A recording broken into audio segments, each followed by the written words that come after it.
Good, beautiful morning, everybody, and welcome to the Wednesday edition of Shortcuts for Your Soul. My name is William Michael Forbes. I'm a spiritual medium, channel, and an intuitive life coach. And when you get here, remember to like, subscribe, and share this with others. It'll help the channel out and it will provide this information to those people that most need it. Now, I was told that there was no specific group or individual that I would be channeling today, but that I would be allowing certain information to flow through that was necessary for you individually, for you personally. The subject I was told to place down on this is called Your Time to Awaken. Know the Creator within you. That there is no more important time to come into an intimate and personal relationship with the consciousness inside you that is responsible for such things as your body, like where your body originated. Now, science, of course, understands the process of what you call gestation, or the period where a child is conceived, a sperm and an ovum come together and a process of gestation begins to occur. Science can replicate that process by taking a sperm and an ovum and bring them together, and they can stimulate that process, but without the component of the mother, it's very difficult to bring a baby into existence. Now, even when the technology develops where they can, outside of the womb, grow and develop a fetus, even when that time arrives, the actual intelligence that goes through the process of directing the actions of the cells from the moment of conception, that is, there is an intelligence that is directing the activities of the cells. And scientists, from the moment of conception, even if they precipitate it, simply have to sit back and watch this process as it unfolds, because there is an intelligence within the consciousness of your cells from the moment of conception that directs and manifests the cellular consciousness to differentiate itself into eyes and ears and fingers and toes and nose and genitalia. All of these things, science will watch. The mother can feel the growth and the development of the child within it. But what we're concerned with having you evaluate and consider today is, what is that intelligence within the cells of the body that allow it to form and develop? What is that consciousness that, as the process of fetal development is unfolding, what is that consciousness that says, this shall be a liver, this shall be a lung, this shall be an eye, and this shall be a nose, and this shall be fingers and toes? There is an intelligent organizing principle within the cells of your body. Even now, in this moment, as you hear these words, there is an intelligence orchestrating all of the functions of your body that you yourself are not consciously aware of. If you bring your attention to your heartbeat, you can be aware your heart is beating. If you eat an apple, you can be aware that the body is eating an apple. But that which takes the apple and turns it into blood and skin and bone, no scientist understands this, but it is within you right now. The intelligence to take an apple and turn it into blood and skin and bone. The intelligence within your body that beats your heart. It must be intelligent. Could you take an apple and make it into blood and skin and bone? Of course you could not. Nor could any scientist. But that intelligence lives in and with you all the moments of your life. It built the body that you're in. It built the world that you see around you with your senses. The highly purposeful and organized functions of nature that directs the bird to go north and south, the fish to migrate, the tree to grow and transform, to shed its leaves and to regrow new ones. There is intelligent orchestration within all things, and it is within you right now. And it is your time to begin to awaken and know that which is within you, to truly get in touch with that intelligence that is in you. And the difficulty that some of you may be having is in the distraction of the world. Your senses, your physical body is distracted by the world around you, and your mind also is distracted by the things in your mind, the thoughts, the ideas, beliefs, and you are attached to them. They're part of you, part of your personality. But what we're suggesting is that you set aside your thoughts and you set aside your body. And you begin to earnestly, deeply, profoundly search for that which is within you that beats your heart right now. Science can observe that there are causal relationships between the beating of your heart and certain functions and aspects of your brain. But science cannot tell you what it is that stimulates or activates the functions in your brain, that stimulates your heart to beat, that causes your food to digest. There's a profound and transformative consciousness that lives within you right now that is capable of building a body that no scientist can do. That built the body that you are in right now, that operates your beating heart, your digestive system, your nerves, your organs, your glands, which you mostly take for granted throughout the day, that these functions are occurring, that you will eat your lunch and go back to work, or you will have your breakfast and go for a walk. And you take for granted that you've consumed that food, and something within you is going to organize that food for you. It's doing it right now. It's organizing substances in your body, changing it from one state into another, from food to flesh, from food to bone, from food to nerve and organ and gland. It is within you right now. Religious systems have defined it as the Creator, as God. It does not matter what religion defines it as. What is more important is that you cultivate the willingness to begin to commune or connect with that intelligence directly yourself. It is beating your heart right now. And there's but two simple steps that if you follow them and you are persistent and you are patient, then you will come to meet and know the Creator within you. Put aside the definitions that men have created, whether they would call it God or Allah or Buddha or Master. Put aside the labels of men and go within. It is within you, and it is for you to know and understand it directly and intimately, because obviously it cares about you and loves you enough to digest your food for you, to ensure that your body will continue to live. And it has given you a certain authority over your body and your world, your life.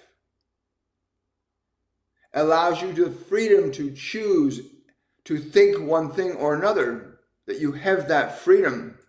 You have that freedom. You were born with that freedom to choose. And would you choose to know that which made your body? that made the tree, that made the bird, that made the world. The highly organized structure of any organism on this planet, whether it be tree or stone, air or water, highly organized elements that exchange and interact with each other all of the time, allowing the life in this world to go on, allowing your body to live and breathe and move and have its being.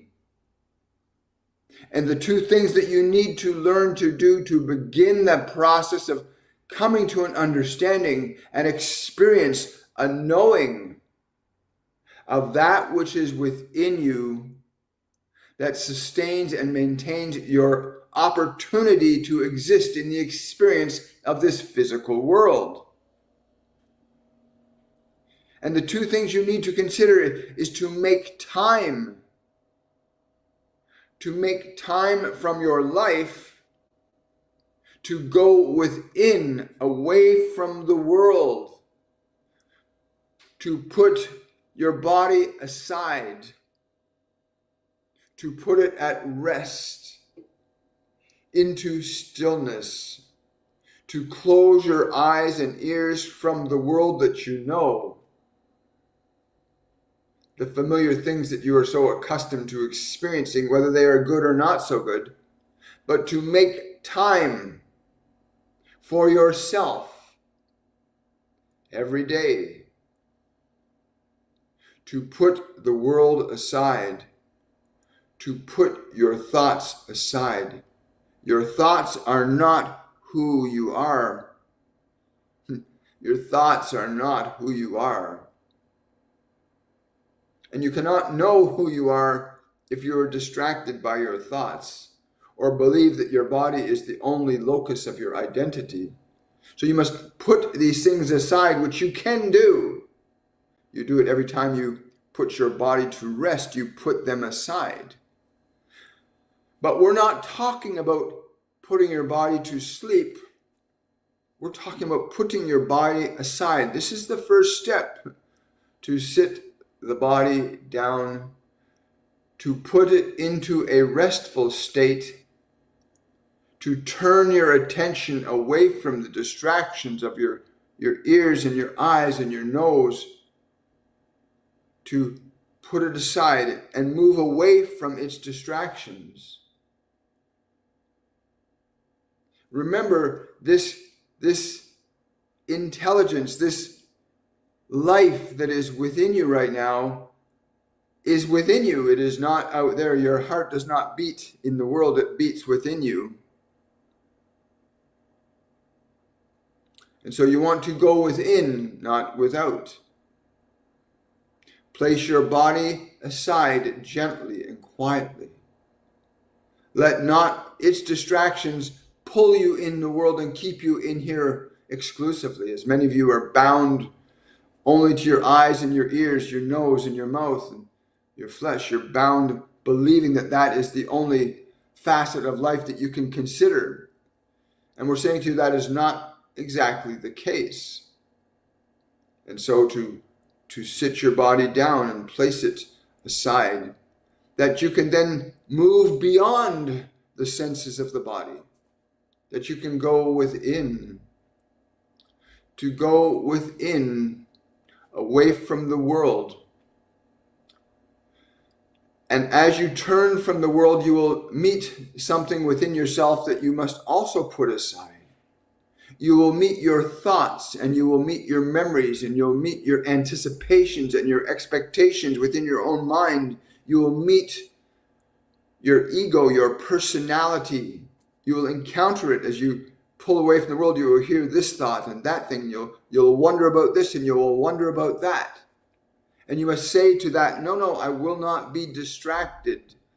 I'm on a journey to know that within me which beats this heart.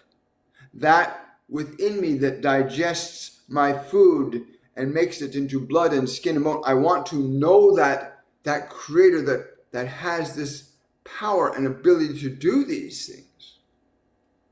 That makes your eye to see and your ear to hear. You want to know that creator. And so you will encounter your thoughts, your memories, your emotions, that you must then put them aside and say, I will not pay attention to those thoughts, to those memories, to those emotions.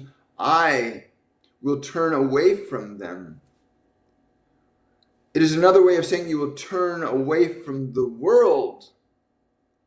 It's a way of saying you will turn away from the world that you can know directly and intimately and personally, that within you which beats your heart, your creator, that sustains and maintains the life that you experience every day you open your eyes or breathe the air or eat food or hold your child or your lover.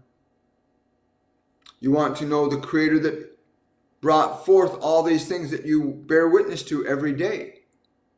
You want to know it intimately and profoundly. And when you put your thoughts and your memories and your emotions and your concerns and you put them aside with your body, just put them aside and begin to explore, where are you within me? You begin an earnest, sincere pursuit of that within you that is beating your heart right now. There's no denying that there is something beating your heart with great precision. There's no denying that. There's no denying that there's something that when you eat something, it makes it into your body, your blood and your skin and your bone. There's no denying that. Logic tells you that there's something that is doing that process, and science will say it's because of these neurochemical and acidical processes of the assimilation and the enzymes and the proteins, and science will tell you the components that are involved in, say, the function of digestion, but science cannot tell you who and what is doing the orchestrating of that process. And what we want you to realize is that that process, that consciousness is within you, orchestrating quietly your heartbeat 72 times every minute. That it reacts and responds to you every day because of what you think and what you believe, what you say and what you do. It reacts and responds to you. But let us not concern ourselves with that facet. Put your mind and your body, your thoughts, your memories, emotions, you need to put them aside today and every day and pursue. Where are you within me?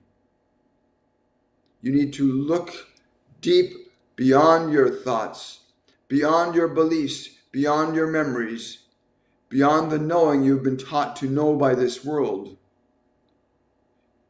This function of pursuit is commonly known in systems of mystical learning as devotion, the pursuit to know the source of your life, which is not the scientist, nor your mother, nor your father, but it is within you all. And so you put your body and you put your mind aside.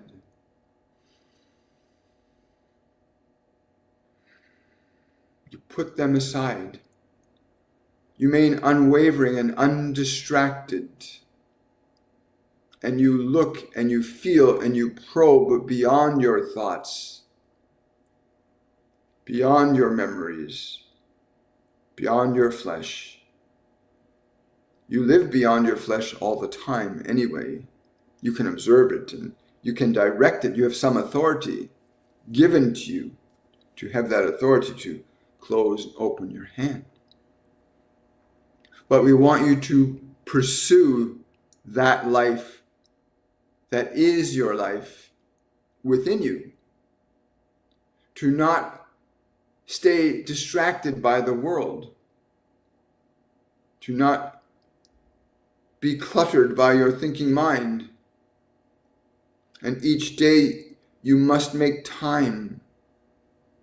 If you wish to know peace, and you wish to know that within you that is your life and the source of your life, Your food can keep the body alive. Water can keep the body alive. But the life is not from the water nor the food. The life is already within you.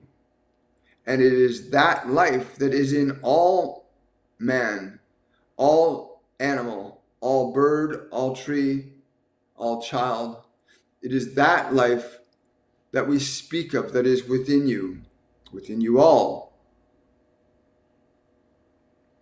And in getting the mind and body sufficiently quiet that you can begin to explore and look and seek, to seek it within you, in the mere act of putting your body into a state of stillness and quiet and undistractedness, in pulling your attention away from this world, in extricating yourself from the distractions of your thinking and your remembering and your anticipating, and pulling your attention from that, you begin to move in a new direction of yourself, of your being. Not only will you begin to move towards peace, because this is what happens when you can deliberately put your thoughts, your memories, your emotions aside for a little while. 20 minutes can be sufficient every day if you are deeply intent on knowing that life within you. You can start with 20 minutes of putting your body and your mind aside to deliberately pursue within you that life that is your life. The statement, "Seek and ye shall find," represents this process. Do not seek out there or there or there. To go within. The kingdom is within you. And in the moment you have made the decision to seek the Creator that lives within you,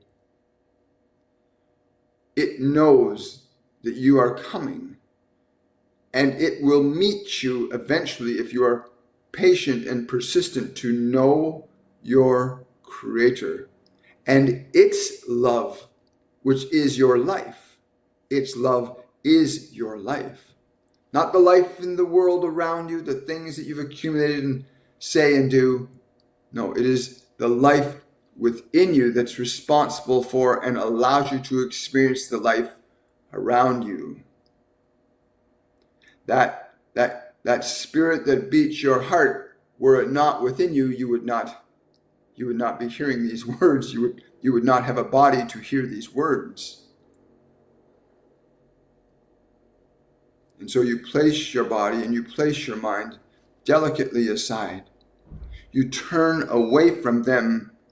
You turn away from the world. And you seek and you say, "I'm looking for my Creator." And it is in this understanding and this choice that I am looking for that which is not in this world, from my bank, from my politicians, from my things and my stuff. No, I seek that which is within me that beats my heart. I seek to know this. And when you commit to the process, you begin to move away from distraction and suffering and pain. You begin the process. You begin the process of moving away from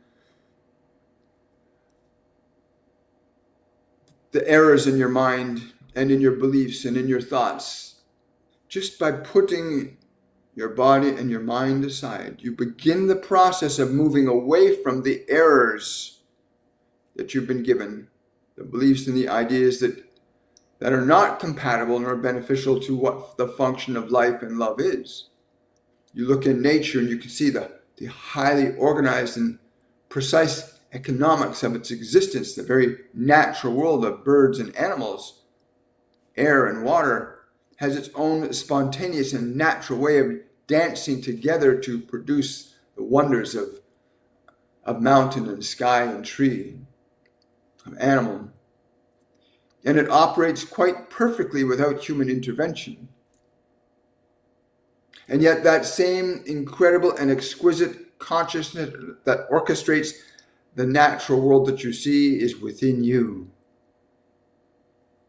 And you have the ability to know it, to know the Creator within you. We cannot define it for you will know it when you encounter it. The moment you place your mind and body aside for but 20 minutes a day and you begin to pursue, where is this life that gives me life within me? I want to know you, this life, that you would want to know the life of your life, that which beats your heart.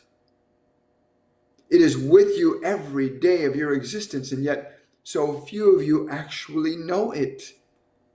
And you suffer because you do not know it. And so how then can you find it? You've looked for relief in the world from suffering, from poverty, from disease and tragedy. You seek to try and find relief in the world from these things of the world. And it is very important that you articulate your actions to do good and be good and to manage and deal with the things of this world. But you can deal with them so much better when you encounter the consciousness within you that knows how to turn an apple into blood and skin and bone, that it might have answers and solutions and direction for you that would allow you to do and say and be in ways that you cannot with the limits of your own mind, your beliefs, your ideas that restrict you and inhibit you from believing in possibilities greater for yourself than the ones that are contained within your own mind.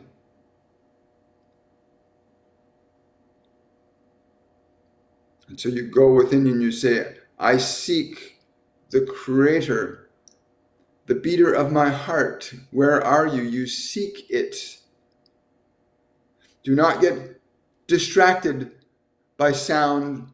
Do not get distracted by memory. Do not get distracted by thought or fear or concern. But deeply, profoundly go within yourself. Because it is within you. It's undeniable that there is something that sustains and maintains your heartbeat. There's something that heals your body when it is cut or wounded. That intelligence is within you. And it will never separate itself from you. And you may never know it is there, as many of you do not know what is there. You think that your fulfillment and happiness exclusively comes from the things of this world. And yet, if your heart were to stop beating, then the things of this world would be meaningless to you. Would they not? The things of this world would be meaningless to you if your heart stopped beating, if your brain stopped working. But what is that makes your brain work and your heart beat? That does that consistently from the moment of your conception to the moment of your hearing these words with your ears right now? What is that? Is it not worth pursuing that to understand it above all things? And so you have your body and you have your mind aside, undistracted, undisturbed by them. You move, you ascend, you pursue, you walk the path away from the world and go within and seek. When you get yourself extricated from your distractive mind, when you say, I will not allow these thoughts, these memories, these emotions, these anticipations, I will not allow them to keep me trapped in them. I'm going to turn away from them. Turn away from your thoughts, turn away from your memories, turn away from your emotions for a little while, only to know that which beats your heart. In the moment that you will know that, your life will change significantly. Even the one that touches silence within themselves, or the one that experiences the peace that happens when you lay down your life, your mind, your emotions, your memories, when you lay this separateness down for a little while, you put it aside, and you allow yourself to experience that peace that exists within you. When your mind is quiet and your body still, and you remain undistracted by them, there is a peace that is within you right now that you can step into by turning your attention away from your fears, your concerns. That does not mean to not take responsibility for those things, but to make a specific time that you could commune with or connect with that intelligence of life that is within you, that without it you would not have your beating heart or your body or your mind or your emotions or your concerns. And that you turn to it. Whatever your experience of it will be, we can say this with great certainty. The first thing that many experience when they begin the journey away from the distractions of the mind and the body, the first thing is peace. This is the first thing that begins to happen, is peace. And then you have to ask yourself, where does this peace come from? Where does this peace that is suddenly within you come from? Your mind and your body are quiet and calm and peaceful, and you begin to feel at ease, at calm, at peace. And then you ask yourself, from where does this come? From where does this peace within me come? That I put my mind and my body aside and there is peace. Where does this peace come from? You may begin to experience that. And you may pursue it a little further, this peace. When your mind and your body are quiet and calm and peaceful, and you've deliberately, intentionally made this preparation. You prepared the mind and body by putting them aside, and you prepared yourself for this journey. And you encounter the stillness that begins to come as the mind quiets and calms, as you allow the body to relax and be still. And you go deeper away from the world of sound and memory. You go away from the world. And you begin to encounter a silence, a stillness within you. And you may be curious enough to say, where does this silence come from? Where does it lead? What if you go deeper into this silence, this stillness, away from the thinking and the remembering? And you go there. The world is not there, but peace is there. And in that place you can say, from where comes this peace? I want to seek and know the source of this peace. You can pursue it. You can seek it out within you. And teaching yourself to teach your mind and to teach your body to be still and to be quiet and to be peaceful, that you're not distracted by them.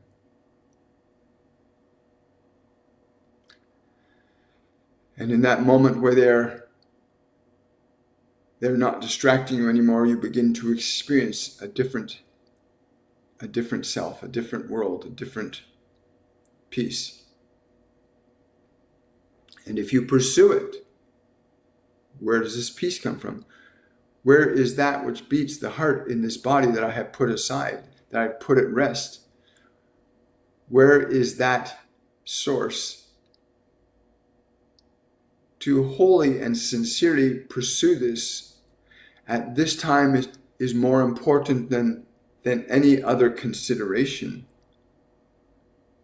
To know this within you that is within all, and that each of you must come to that revelation through your own willingness to pursue it. You must be willing to pursue the Creator within you, to know it. Neither money nor possessions will bring you to it, but they may be representative of your devotion to it.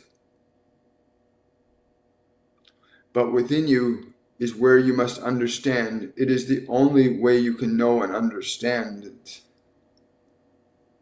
That you can know it intimately. As you can know when you close your eyes and feel the beating heart in your chest, as you can know that beating heart within your chest is orchestrated and its timing articulated very precisely for you. That your heartbeat is precisely articulated for you. Is it not a delicious consideration to know what it is that does this? What is the intelligence within you that does this, that you do not think about most of your days? You go about and you do not think about something is beating my heart. I should be mindful that it is beating my heart. Many of you will find yourself in positions where suddenly there's a problem there and you go, oh my goodness, I want to pay attention to what is there. Do not wait until there's a problem.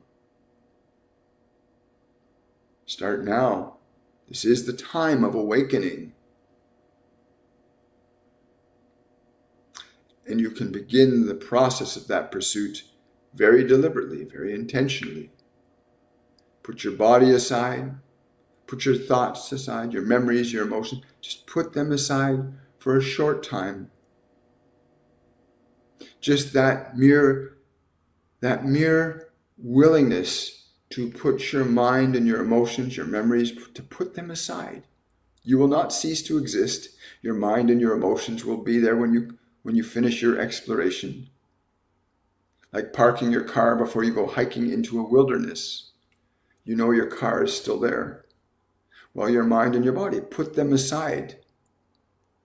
And go inward, away from your thoughts, away from the world. March and explore into the wilderness within you and seek. Be clear that you are seeking to know that which beats your heart. And be very clear about that when you arrive to the threshold of that place where your thoughts and your body and your mind and your emotions and your memories are still and quiet, when you arrive at that point, you can say, I seek to know that Creator within me. I want to know it and see it and feel it and hear it in the way that I can within. And it will be revealed to you in the way that you are able to receive it. You will see it in the way you can see it. You will know it the way you can know it. It is within you. It is undeniable. Although you are free to deny it, but it shall never abandon you, even if you choose to deny it. Even if you choose to say, well, my heart is just beating, that's just the way it is. Your heart will not stop beating. It will not deny you its life, even if you deny its life. When we came to William today, we wanted to be very clear about this message, that it's a very important time for all of you. It's a very important time for you. Put your world aside for a little while, your mind and your body, put them aside and pursue that life, that light within you that knows how to orchestrate things that no man can orchestrate. It is within you, rhythmically, precisely, perfectly, beating your heart. With great precision, organizing every morsel of food that you would eat into the things that your body needs. It orchestrates this for you. You don't think about it. You don't do that. We could say to you, here is an apple. Will you make us some bone? Will you make us some blood? And will you make us some skin? And will you make us some organs? You could not do it. But you trust and entrust that thing within you that does that it will do that. And you give it no thought most times that it is within you doing this, that it labors within you quietly. It's laboring within you quietly and says, I'm in here. Listen to me. Hear me. I am here. And in the moment you make the decision, I want to really hear and know this creator that is within me. I see it all around me. But many of you get little or no satisfaction from the things of this world. And even if you do, these things of the world are transformative and fleeting and temporary, and you already know this. And just from the measure of the process of life and death, you know that the world is ever changing. It will never remain the same. But in every body, every born, there is a beating heart. In every body ever born, there is a beating heart. The consistent and persistent and omnipresent, omniscient consciousness exists in every single human being. Every tree and every stone, every cell, every molecule. It exists within you, no less than the other, no more than the other. And our only encouragement is that you make the time consciously and deliberately every day to pursue, to know, comprehend, and experience that which beats your heart for you, that which digests your food for you, to know that consciousness within you right now. This is all we would charge you to consider doing. It will be your awakening. We have seen many instances in working through this one, we've seen many instances of those individuals who, with noisy, distracted, and disturbed minds and unhappy and unhealthy bodies, will come and hear the words that are spoken and put the mind and body aside to begin to seek. Mostly unknowingly, they end up discovering and finding peace within themselves, the source of that peace. And if you could know peace in your turmoil and you could bring peace to yourself, would you not do that? This world is changing. The things of this world will always change. It is the way. But there is one constant that is eternal, immortal, and it is within you, and you can know it. The things of this world will come and go. Matter will change.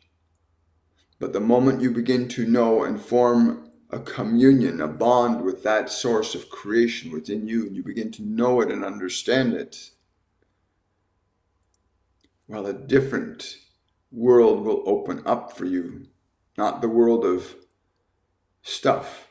That will always be available to you, and you are free to come and go as you please in the experience of it. But to truly go deeply and profoundly within, to know that, to embrace, to experience, to receive, to even give to that creator your devotion by the mere acknowledgement of its presence, to know that in you right now there is an intelligence that walks with you in every moment, that breathes with you in every breath, that experiences your every fear, your every hope, your every dream, that remains with you through all time, that you may choose to embrace here and now, and you are free to delay, free to play in the maya of this world, and you will still be loved, even in your error, but you will suffer your error, and you will still be loved. But that is another another conversation about karma and creation that we do not want to clutter this communication up with. But we want you to understand that this is the time of awakening, that you need to know and come into alignment with that within you, which is the source of your life. It is within you. You can run out of food, but you can never run out of this life within you. The body will come and the body will go. And as long as you are trapped in the illusion of the body and mind as the only source of your life, then you will not know what we speak of. And yet, if for 20 minutes every day you can simply sit and place your body aside, put your thoughts, your worries, your concerns, your fears, your anticipations, put them aside. You can do this. You can do this. You can literally put your thoughts aside and turn away from them. Leave your thoughts and leave your body in repose and pursue within, away from the world. Go within, away from thought, away from memory, away from the distractions of the flesh, and go within. The first thing that any of you will encounter when you do this, the first thing that you will begin to encounter is peace. And it is not the peace of a lack of noise. It is a very different kind of peace, but it is the first thing that you will encounter. As you keep yourself undistracted, you do not let yourself go back and look over your shoulder at your thoughts and your memories. You don't look back.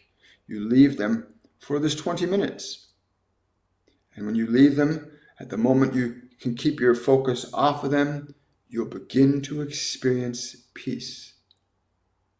That's what you'll begin to experience. And then you may be so inclined as to consider, where does this peace come from? You can get to that point fairly quickly if you're diligent. You can get to that point where you go, where does this peace come from?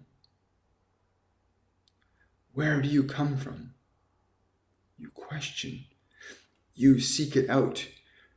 You go deeper into it. This peace that is within you, that you can go deeper into. And this peace will lead you to something else. And the deeper you go into it, well, another reality becomes apparent to you, the reality of peace. That is undisturbed and undistracted by the things of this world. And that when you meet this peace within yourself, you will come back a changed individual. When you meet peace within yourself, and you know it within yourself, and you say, it is so beautiful here. It is so quiet here. It feels good. And when you encounter this, you will be changed. One who has tasted honey cannot deny its sweetness. And so in that place of peace, if you're persistent and you come back and visit it each day, you may choose to dwell longer away from the distractions of the world and their mind and your thinking and your anticipating, and you suddenly begin to delight in that peace. And you'll begin to learn something about who you are. Not who the world has told you are, but you'll begin to learn something about who you are in this peace. And when you begin to learn about this, that you are in peace, you will come back to this world changed. Your thoughts and your memories, your emotions, your fears will not have the same authority over you when you know this peace within. When you choose to make this journey inward, away from the world, there will be no turning back at a certain point in time. But you will come back a changed individual. You'll come back from peace a changed individual. And every great mystic has told you these stories of Moses encountering the light of the divine, of the revelation of the Christ, and recognizing God within. Or the great sages and yogis that say,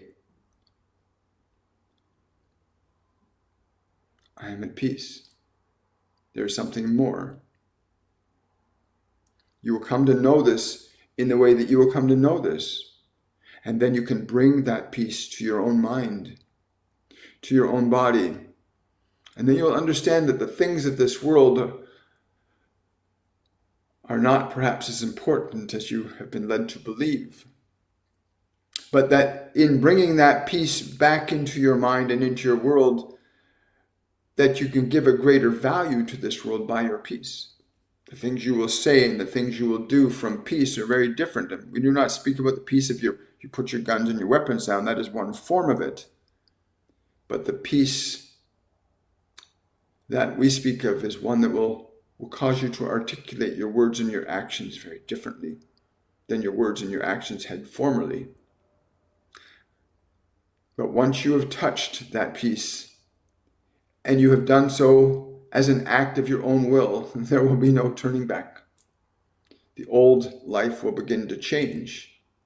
And this is the cautionary note we would offer you, unless you are willing to, if you're willing to give up your suffering to know this peace, know this, that your suffering will be given up and you will know peace. And it's like you meet a particular friend that knows something that nobody else can tell you or share with you. You have a special friend that can share with you and show you things that you have never been shown by anybody. And you will eagerly go back and say, wow, I want to go back and see them again. And this was amazing. And then you begin to go back and forth. You learn something about peace, and you learn something about the Creator within you as you pursue an intimate and profound relationship with it. It knows all, it sees all, it hears all, it beats your heart, digests your food, it circulates your blood. It spins the actions of every molecule and atom and subatomic particle. It orchestrates the dances of planets and galaxies, which are mirrored and reflected in the nuances of your planetary environment. The dance of tornado and hurricane you see pictured in the stellar activities around you. And so it is equally out there as it is within you, but to know around you, you must know it within you first and foremost. And this was our offering today, that you have the opportunity to awaken. It is this time, but you must choose. We cannot give you that which you already have, but we can at least let you know that you have it, because many of you have forgotten that you have it. Many of you have forgotten that there is love inside you. There is peace inside you. There is wonder inside you. To put aside your mind and your flesh for a little while. To go on a little journey, a little hike within yourself. Into the hills, into the mountains of your personal consciousness. And encounter that peace. It is the beginning. Peace is but the beginning. Because there is a certain knowledge that begins to reveal itself to you if you are patient enough and persistent enough. Going there and saying, oh, well, that's not much here. You open a door and you say, oh, there's something in there, but I don't need to go through that door. You are free to do that. You are free to remain in your suffering, in your distractions, in your world. Eventually you will get so frustrated with your discomfort that you will be forced to look anyway. But we wish you all great love and hope that you will pursue this with great passion and diligence, with true commitment and sincerity, to know that within you that only you can know within you. For even our words cannot give it to you. That which you already have. And so it is. Wow.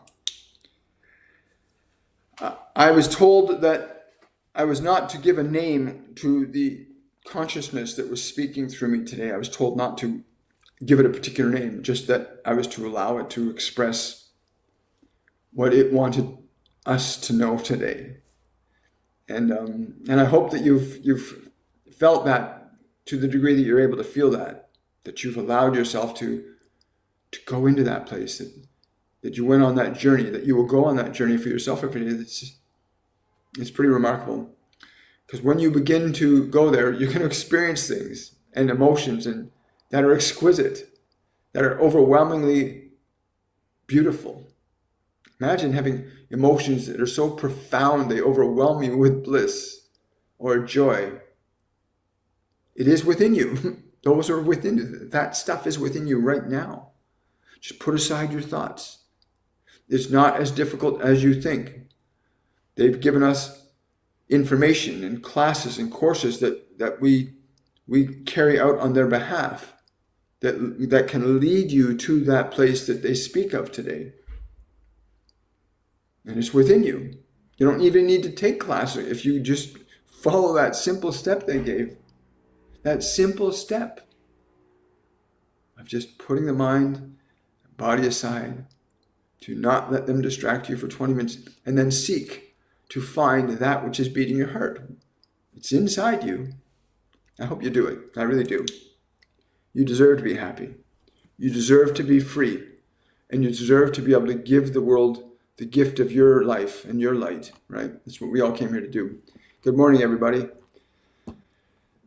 And I hope that for those of you that arrived a little later or just came in at the last moment, please, you can see the entire transmission on my YouTube channel. So go to my YouTube channel. And remember, like, subscribe, share this live event with people. We're going to go into a little bit of question and answer right now, but we're going to keep it to a minimum today.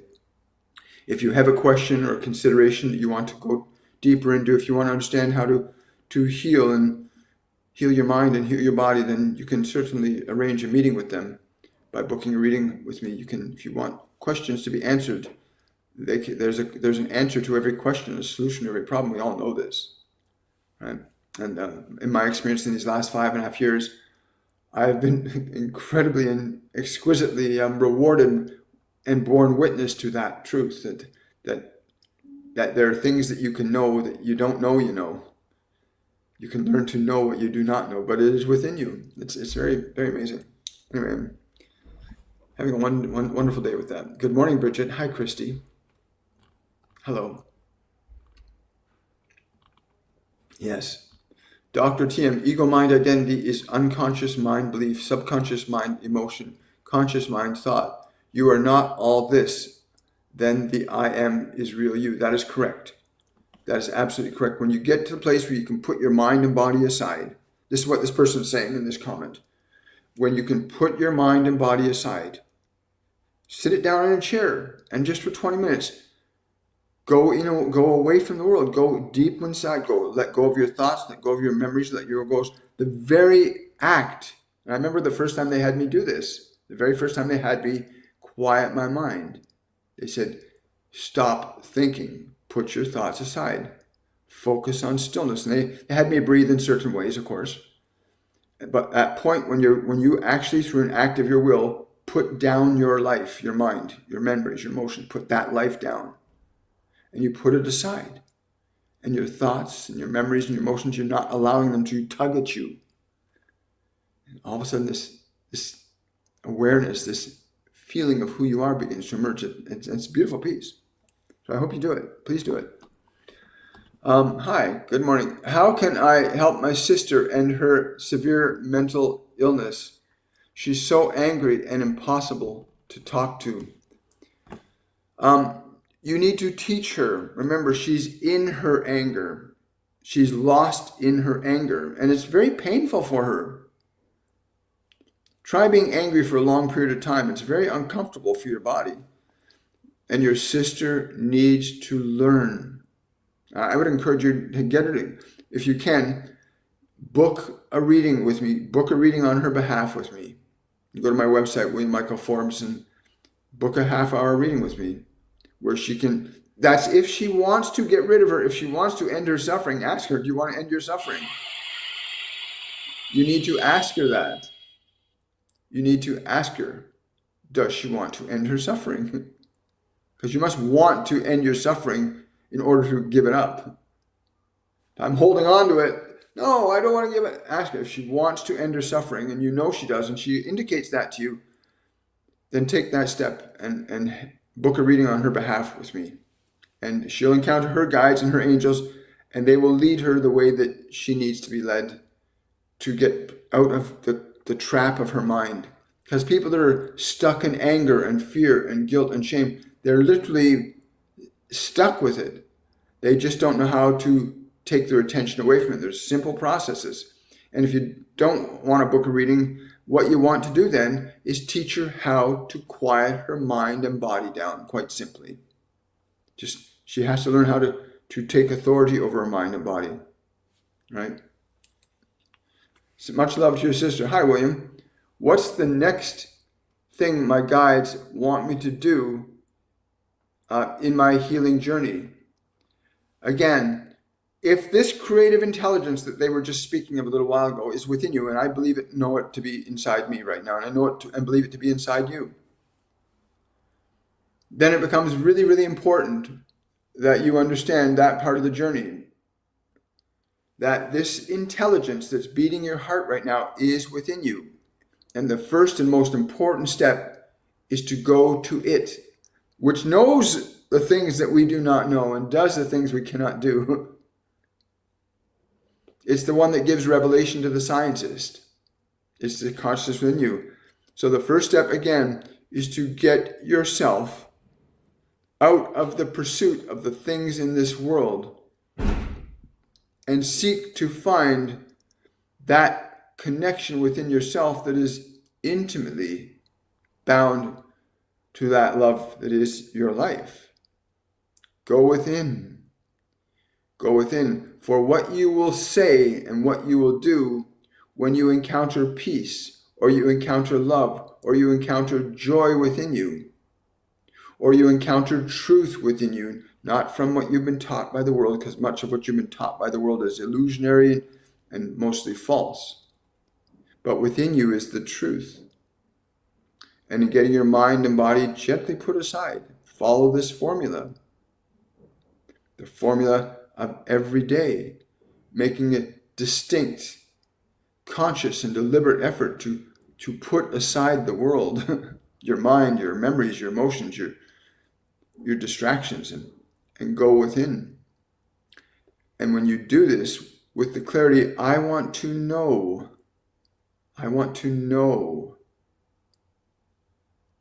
what I am to do. When you turn to an intelligence greater than your own, well, you avail yourself of something quite remarkable.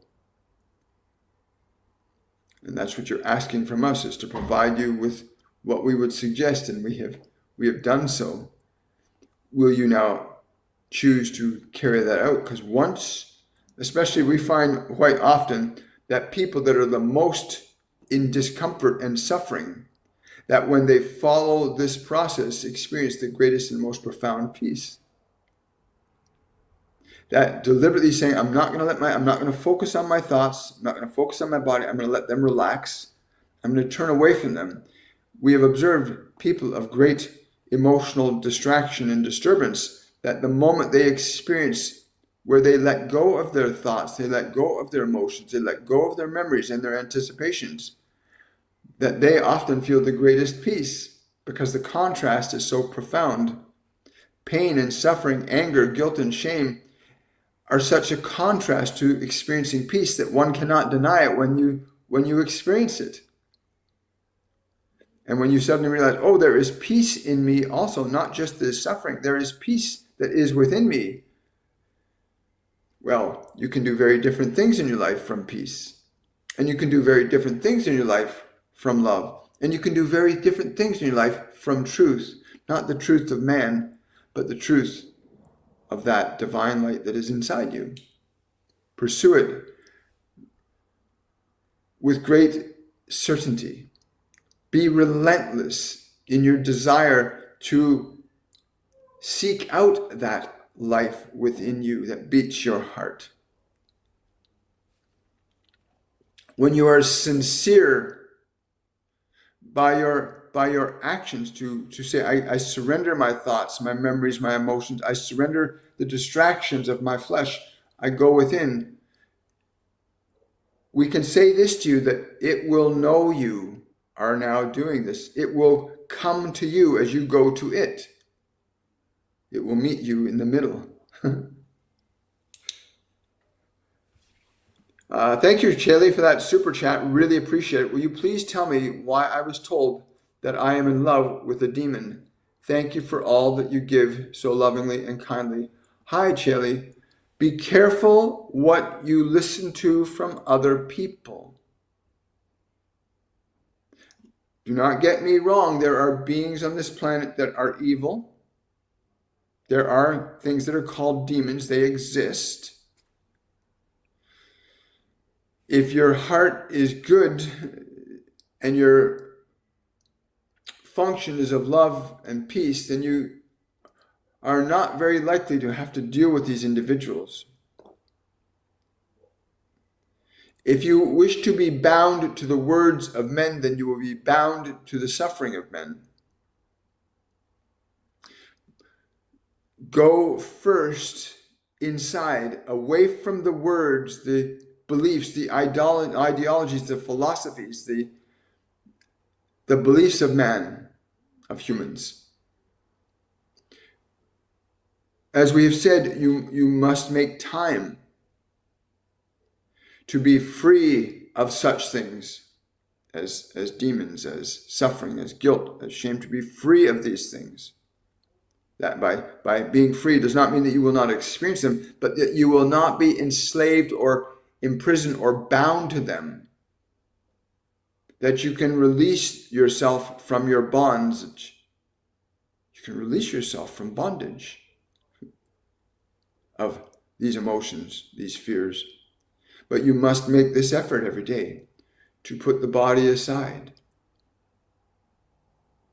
to put the mind aside, to seek within you peace, to seek within you the source of your life, the source, the mind that beats your heart, that knows how to digest your food. Seek that.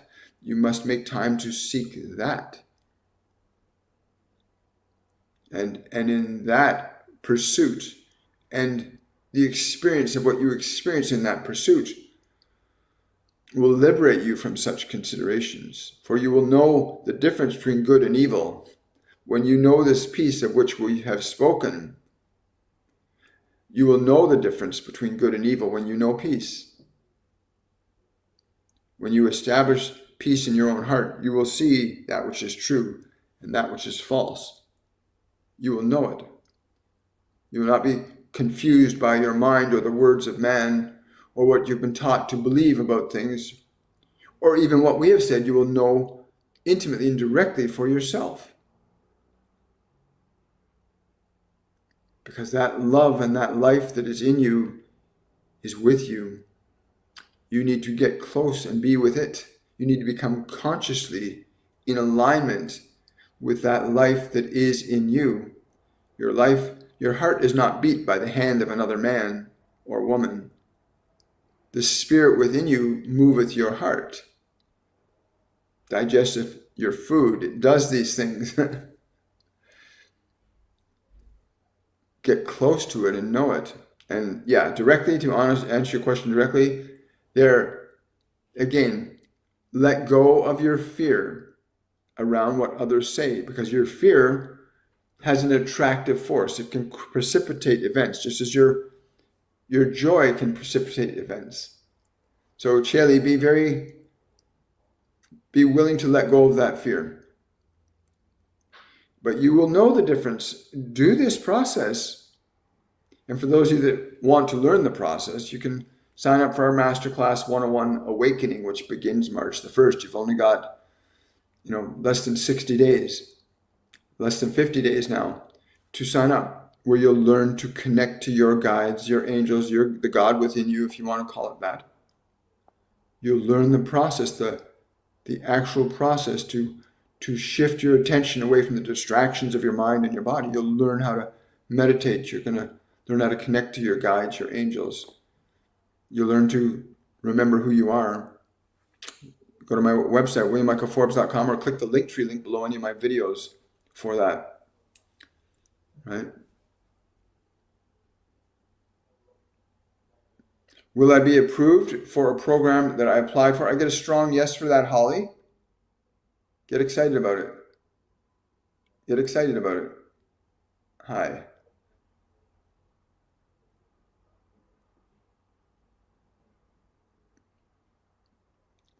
Hi. Is there a daily mantra specific for me to say the next 2 months to bring in what I'm looking for? So what this person's asking, is there an idea, a sequence of words that can be generated for her to manifest what she wants to bring into her life? And yes, there is. There always is. And the simplest one, the most universal, and if you go deeply into it, it's always effective. I am always open and receptive to what I need and require in any moment. I am always open and receptive to everything I need and require at every moment. Because you don't want this to be about that one specific thing, do you? Wouldn't you like your whole life to be like that? That everything you need and require, you are open and receptive to it at every moment. So that's the mantra. I'm open and receptive to everything I need in every moment. And go deeply into that feeling of that idea, because words, when we string them together, formulate a structure of energy that organizes matter. Just as when they speak through my body is articulated by the nature of the information coming through it to express and articulate in a specific manner. So too your environment follows that same set of principles in your relationship to it, your events, your circumstances, the people you encounter, the people you don't encounter, the situations and circumstances in which you find yourself are all orchestrated by beliefs and ideas that you hold in your mind. I mean, you can learn more about that. You can learn more about that if you want to.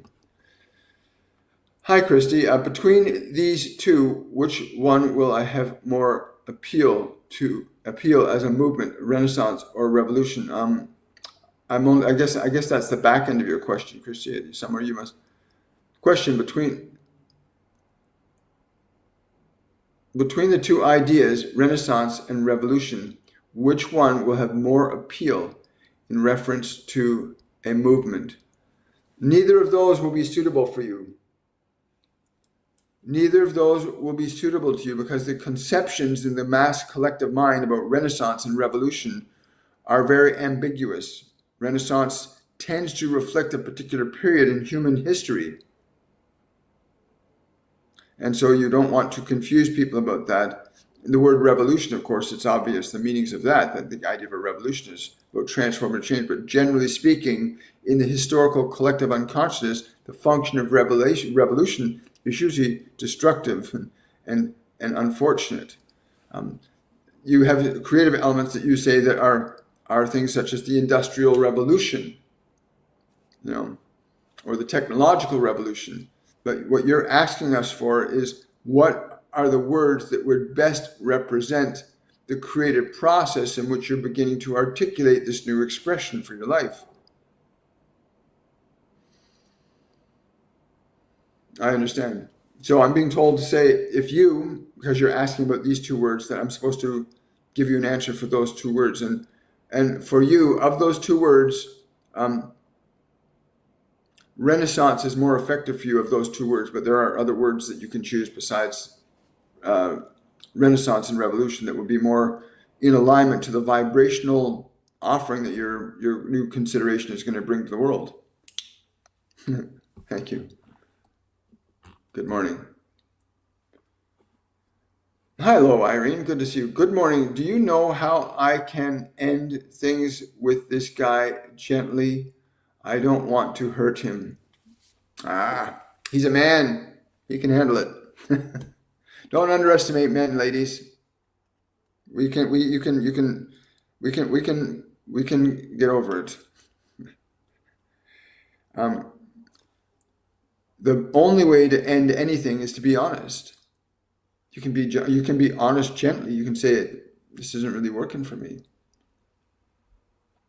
But it's interesting how much you pursue love and you have your own expectation of what that love could be. If I took a grain of corn, and I'm looking at this grain of corn in my hand, and I say, I want this corn to produce 10 stalks of corn on 10 ears of corn on one stalk. I can have an expectation about that corn. I can even say, I'd like this corn to grow cherries. It's not going to happen. Your expectations of people can interfere with the very thing that you desire. And what you see in the relationship now may not be what it will become. If you just look at the seed, you do not know what the corn looks like. Nor will it give rise to cherries. What you see in the relationship now is not what it might become. A lot of people do not understand this process of transformation and growth that naturally happens when you engage in an intimate connection with another individual. That there's a process of development and evolution that both must participate in. That both you and the other in your relationship, you must actively participate in growth and change together to see what it will become. And you will say, I don't like that about you. Could you maybe change that and give them the opportunity through your honesty to make a change?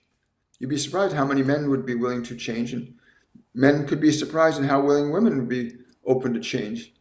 But there's a lot of people that don't want to change. They just want to stay the way they are. I want this, and it's got to be this way and that way. And now you're finding mostly women now in their 30s and 40s that are now alone and seeking partners and having difficulty finding them because you created horribly unrealistic expectations for yourself. It doesn't make you bad or wrong. But you have to understand that relationships are growing. Like you take a plant and you nurture it and it grows. You don't know what the plant's going to look like. Even if you got an acorn, you know it's going to become an oak tree. But that oak tree will be unlike any other oak tree. So when you choose to enter into a relationship, in the beginning, you're just seeing the seed. You're just planting the seed. Most people don't want to put the time and effort to see what that seed's going to become. So consider that. Consider how much you're willing to put into it, how much, and ask them what they're willing to put in, and what do you want the relationship to become? Because if you're saying, let's grow oak trees, then you'll grow oak trees. But if you say, I want to grow oak trees, I say, well, I want to grow cherry trees. Well, maybe you can grow cherry trees and oak trees and get something really amazing. Relationships are not that complex, but they grow and they evolve and they transform. And again, a lot of people have, I want things to be this way. That's like, putting something over the top of where I planted my seed. I put a rock. The seed can't come and push the rock out of the way. Your expectations can limit and restrict the possibilities of what your relationship can become. Keep that in mind. Well, hello, Jerusalem. How are you? Thank you for that super chat. Can Spirit tell me how this coming Wednesday, 15th, is going to turn out for me? Been praying, and I'm trying to think positive. Yeah. If you're trying, it means you believe there's some possibility of failure. It's just built into the word. The vibration of the word try is very different than the word do. If I tune into your energy, first of all, there's much love to you. There's a deep, I don't know who this is with you right now. It's a very strong male energy that loves you very much. Very strong male energy. It's like a best friend energy. Like this is someone that's been with you for a number of lifetime experiences. They're not in physical form with you, but they have been your best friend. Know that their presence is with you. Like know that you're not alone in this. That you have a love with you right now that is actually helping you to go through this. Surrender your fear. This intelligence that is in you right now, that we spoke of earlier, this intelligence within you right now, do not turn to men, but turn to God within you. Turn to it and say, walk with me. Show me. It will do this for you. As sure as it beats your heart. You trust it to beat your heart every day, do you not? Can you trust it to do that for you? If you can trust it to beat your heart, if you can trust it when you put food in your mouth that it will make it right for your body, you can trust it then to make this right. Trust in it. Trust in it.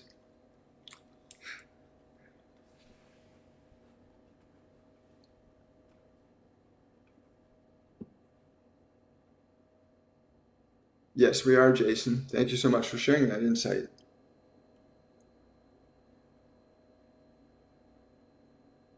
Hi. Hi there. Just scrolling down, got a bunch of new messages. Hello, everybody. Good to see you.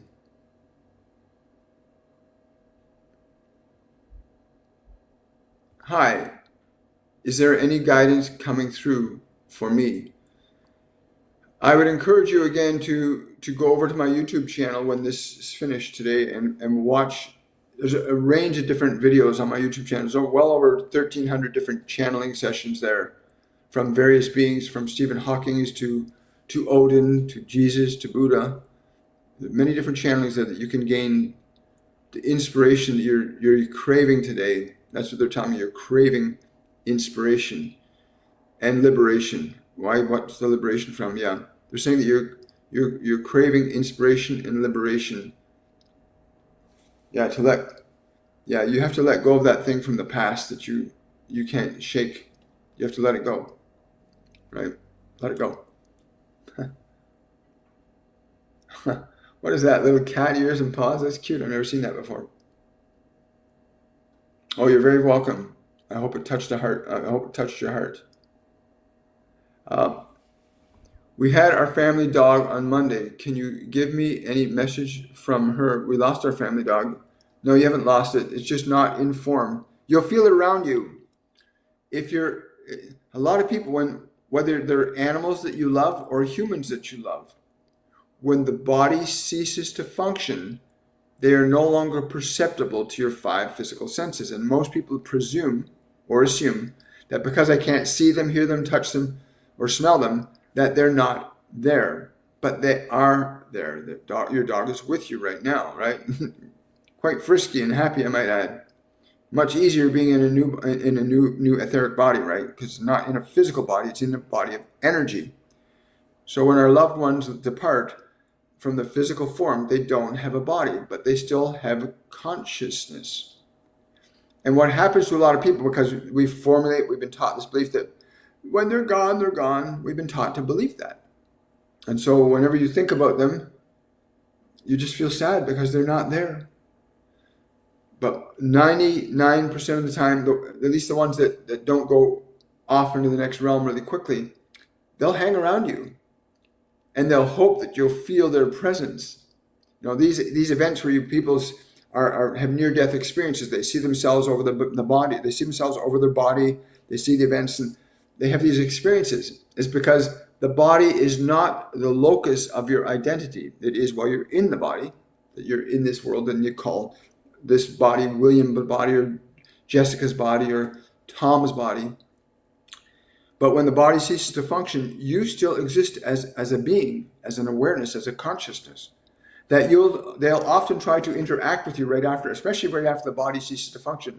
That's when they're like, "What the hell's going on? What's going on? I'm not in my body. What's going on here?" And they're trying to figure it out. And so they'll come to you. They'll energetically be attracted to you, and you'll feel their presence. And a lot of people misinterpret the energy of their loved ones as them missing. So they interact, their energy interacts with your energy, and you feel them, and your brain remembers them because their energy is in your field, and suddenly you remember them, but then your brain tells you they're gone. And they are. The body's not there, but their energy is present with you. And if you can pause, when you feel those moments of so-called sadness, when someone you love, a pet or a human, has left, and you suddenly feel overwhelming sadness, that's when they're actually present with you. They're energetically present with you, not physically, energetically. And you sit down, relax, and don't get hooked up on the idea of them not being present, but feel the presence of their energy. I've seen this happen many times where people have wanted to talk to a loved one, and they come and they book a session with me, and all of a sudden the presence of the loved one comes in, and they feel it. And I've seen them burst into tears of joy when they realize their presence is still there. They just don't have a physical medium with which to connect to you. When you don't have a body, you can't speak in words, physical words. You can't touch with physical touch. When your body ceases to function, you just do not have a physical mechanism to communicate on this. But you still have the presence of your being, that you can interact with others that you love when you're not in a physical body, and that you can perceive their energy when you are in a physical body. So if you sit down and relax, close your eyes, you'll feel your dog jumping and bounding around you right now. I'm very excited, especially when you acknowledge. When you left them for a little while and you come back and they jump all over you, close your eyes, relax your body, and just sense and feel the energy of the dog, not the physical dog, the energy of your dog. And you'll be quite surprised and delighted at what you start to experience. It's really wonderful. It really, really is. Great question. Somebody's asking, how do I know when to trust my gut feeling or not? This is a great question. And what this person is talking about is called intuition, which is part of your non-physical perceptual apparatus: clairvoyance, clairaudience, clairsentience, and claircognizance. So what she's asking is, how do I know to trust when my gut is telling me something? That takes practice sometimes. In our Masterclass 101, you will learn how to trust these other senses that we all have. We all have these other senses, hunches, gut feelings, a knowing. I just knew that. That's called claircognizance, where you just know, a gut feeling, like a hunch. I just know something. Or clairsentience, where you just feel something is right or you feel something is wrong. And learning how to trust those requires that you learn certain practices to exercise them. Because a lot of people are disconnected from their non-physical senses.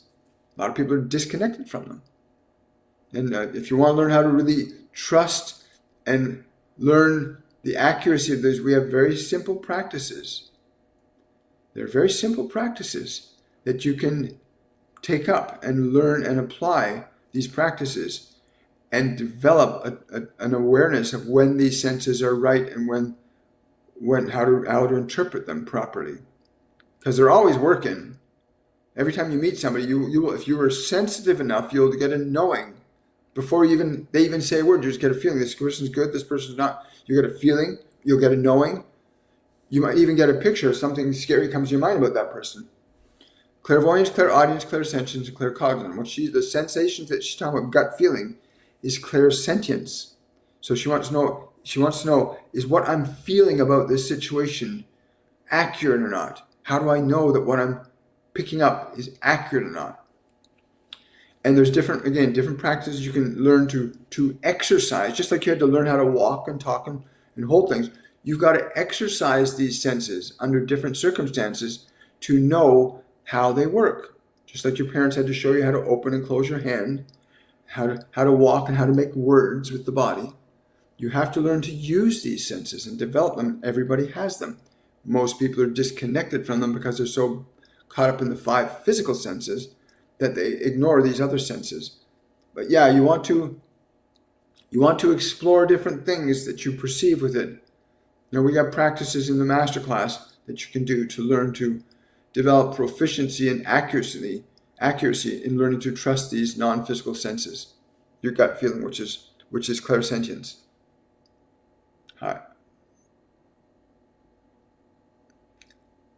Hi. I'm just going through here.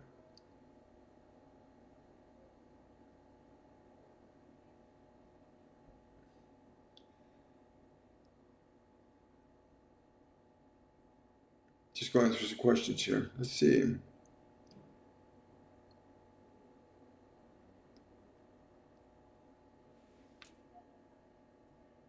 Can I bring in what I'm looking for before June? Absolutely.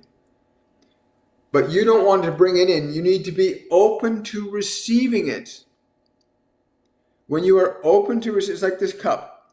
I can only pour so much water in this glass right now, right? I can only pour so much in it. If I empty it out, there's more I can pour in it. You need to become open and receptive to what you want. A lot of people try to make it happen, and you can do that too. But a lot of people that try to make it happen are doing so because they know they can make it happen. So in your case, I'm being told to tell you, be open and receptive to that coming into your life now. Not in June, but right now. I'm open and receptive. It is done. It is complete. Hi. Have a great weekend.